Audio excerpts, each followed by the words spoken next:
Olá, meus irmãos, olá, minhas irmãs, sejam mais uma vez bem-vindos ao estudo do livro Palavras da Coragem, de Chico Xavier.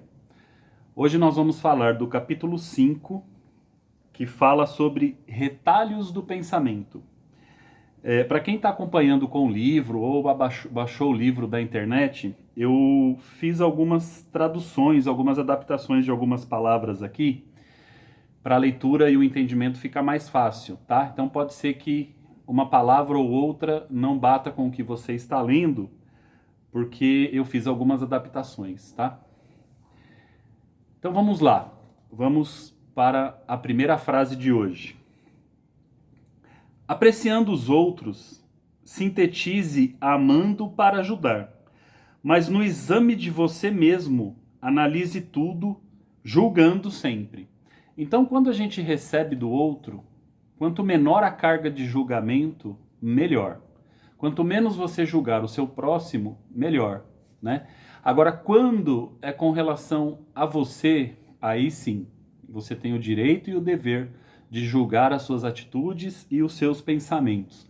Tem um exemplo legal de Santo Agostinho, que ele comenta que quando ele começou a sua reforma interior, né, que nós espíritas chamamos de reforma íntima, ele sempre dizia que no final do dia, antes de dormir, quando ele se deitava e estava consigo mesmo e com Deus, ele passava em revista todas as suas atitudes durante o dia, para saber aonde ele errou, aonde ele melhorou e aonde ele poderia melhorar ainda mais. Então, é um exercício muito interessante que nós podíamos colocar em prática, né? Passar em revista tudo que nós fizemos durante o dia, para identificarmos os nossos erros e também os nossos acertos, que é o que nos incentiva a continuar mudando para melhor e caminhando no caminho do Cristo.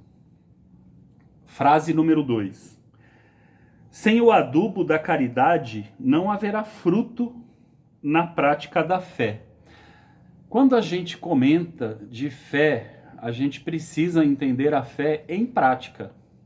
Não basta só acreditarmos em algo. Aquele acreditar tem que nos levar a alguma coisa melhor. E como é que você pode ser levado para algo melhor na fé? Na prática da caridade, ou seja, colocar a sua fé em prol do seu próximo. Frase número 3. Jamais incline o livre-arbítrio dos outros a favor de seus desejos, porque em semelhante delito de consciência, a vida cobra inelutável imposto. Ou seja, eu não posso influenciar o outro para que ele haja a meu favor. A minha influência perante o outro é para que ele melhore para si mesmo, e não para mim ou para os meus interesses. A gente tem muito disso nos nossos relacionamentos, né? A gente procura influenciar o outro para que o outro faça e pense como nós. Mas a gente precisa lembrar que o crescimento, o que eu estou influenciando nele é para o crescimento dele, e não para os meus interesses. Então eu nunca posso jogar nos meus relacionamentos com o outro para que ele satisfaça as minhas vontades. Não. Sempre que eu me relaciono com o próximo, né, e sempre que eu tenho oportunidade de estar ajudando o próximo, é para o melhoramento dele e não para os meus interesses pessoais. Frase número 4. Limpe a poeira da própria veste, sem sujar o leito da estrada. Isso aqui é muito interessante. Eu vou contar uma historinha rápida para vocês. Uma mulher viveu em favor do seu filho. Tudo que ela podia dar de melhor para o seu filho, ela dava. E passado um tempo, quando ele já tinha uns 30 anos, ela desencarnou. E depois de mais uns 40 anos, ele desencarnou. E a primeira coisa que ele fez foi procurá-la no plano espiritual. E ele foi evoluindo, ele foi melhorando e aí passou a ter acesso às informações de onde a mãe estava e o que estava acontecendo. E a primeira notícia que ele pôde ter dela é que ela não estava num lugar bom.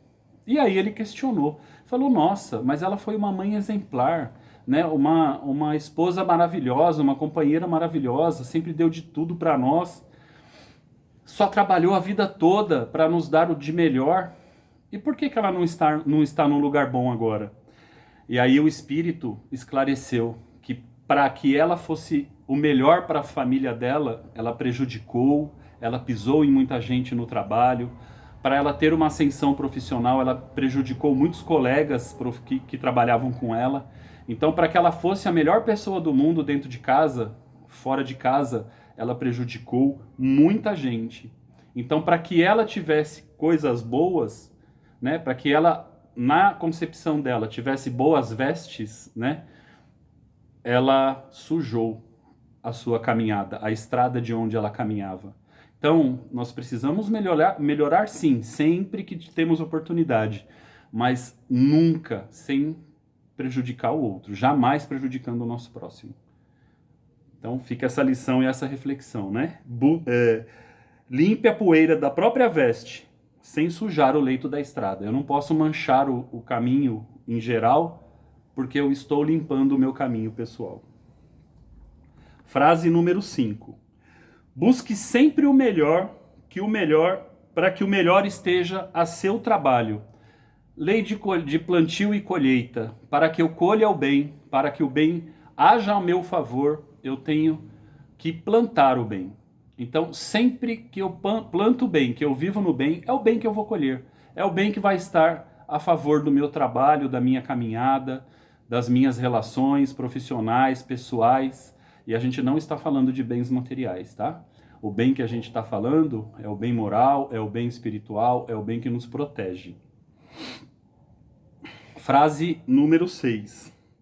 Se você deseja originalidade e beleza na própria senda, viva cada dia na condição de destemido desbravador dos trilhos anônimos da fraternidade. Então, quando a gente fala de fraternidade, a gente não tem como desvincular essa palavra da caridade. E aqui eu acho que a palavra que mais me chamou a atenção foi o anônimo. Nunca se coloque em evidência perante o próximo. Muitas vezes, até sem perceber, quando a gente está ajudando o próximo para que a gente seja notado ou evidenciado, a gente acaba até deixando o próximo em condição de humilhação. Ai, porque eu ajudei o fulano. Ai, porque eu dei isso para ciclano. E aí, muitas vezes, para a gente se engrandecer, a gente diminui o outro, né? A gente divulga, faz propaganda do que a gente tem feito pelo outro, pelo próximo. E para a gente se enaltecer, a gente acaba diminuindo o outro. Que acaba tendo vergonha de que as pessoas saibam, né, que foi ajudado, que foi beneficiado com alguma obra que a gente fez. Então, a melhor lição para a fraternidade, né, para cumprir esse anonimato é: a mão direita dá, sem a mão esquerda perceber, sem a mão esquerda ver. A gente não precisa, a gente costuma dizer hoje no nosso meio, que quando a gente vai sair para fazer caridade, a gente deixa o celular em casa. Não precisa tirar foto para divulgar, para mostrar o que você está fazendo. Aquilo é com você, Deus e o próximo. Frase número 7. Quem se submete com humildade aos exames e avisos da consciência própria prescinde da aferição nos tribunais da justiça. Tenha humildade quando for se analisar. Lembra daquele exercício que a gente falou de Santo Agostinho? Seja humilde quando olhar para você. Aceite os seus erros. Precisamos aceitar os nossos erros. O primeiro passo para a gente corrigir algo é entender que aquilo precisa ser corrigido, melhorado, aceitar as nossas deficiências com humildade. E quando o próximo nos coloca algo, muitas vezes Deus fala com a gente através do próximo. Então, quando o próximo faz uma crítica, coloca alguma situação em que a gente não agiu da maneira correta, não foi legal, da mesma forma, aceite com humildade. Esse é o primeiro passo para você corrigir aquela deficiência que você tem. Frase número 8. Quase sempre realiza mais quem planifica menos. A gente planeja muito, muitas vezes, e faz muito pouco. É mais ou menos aquela brincadeira da pessoa que fala assim: meu sonho é ganhar na loteria, meu sonho é ganhar na Mega Sena. Você foi jogar? Você quer tanto, mas você jogou? O primeiro passo para você ganhar na Mega Sena é ir lá na lotérica jogar. É só um exemplo, tá? Para que a gente possa entender. Então, a gente planeja demais, a gente deseja muita coisa, mas a gente demora muito para começar a plantar. E se você não plantar, você não vai colher. Então a gente precisa, lógico, planejar, né? Entender o caminho que vai ser seguido, mas o passo seguinte já é colocar tudo isso em ação. E não só ficar com o desejo na mente e no coração. Frase número 9. Se você é cultor da solidão sistemática, prepare-se para a dolorosa frustração do nada fazer. Embora a cabeça seja uma enciclopédia de luz, e eu vou emendar a frase número 10, que o raciocínio é bem parecido. O deserto absoluto pode refletir a luz solar, mas não auxilia ninguém. Eu costumo dar o exemplo, para a gente refletir sobre isso, do monge. O monge passa 30, 40 anos trancado num determinado espaço, aprendendo, orando, refletindo, aumentando tua carga de conhecimento, se espiritualizando. Mas que valor isso vai ter se ele passar a vida toda ali, separado da sociedade? Não vai ter valor nenhum. É o que a frase número 10 nos fala, né? O deserto absoluto pode refletir a luz solar, mas não auxilia ninguém, porque é uma luz no meio do nada. É uma luz sem utilidade. É como se você tivesse uma lanterna, a melhor lanterna do mundo, com a luz mais forte do mundo, e nunca ligasse a lanterna para iluminar o caminho de ninguém. Então, não adianta a gente ser bom só com a gente mesmo, nos trancarmos no nosso mundo e não trocarmos essas experiências com os outros. O que adianta eu adquirir conhecimento se eu não passo esse conhecimento adiante? O que adianta eu me tornar uma pessoa boa só dentro da minha casa, do meu lar, se eu não sair desse mundo e praticar essas coisas boas em prol do meu próximo? Nada disso vai ter utilidade. É a luz refletida no deserto, para ninguém, para iluminar nada, além de um monte, de uma imensidão de grãos de areia. Então, a gente tem que sair dessa solidão, né? Que a gente muitas vezes cria para nós mesmos, e refletir a nossa luz para os outros, para o mundo.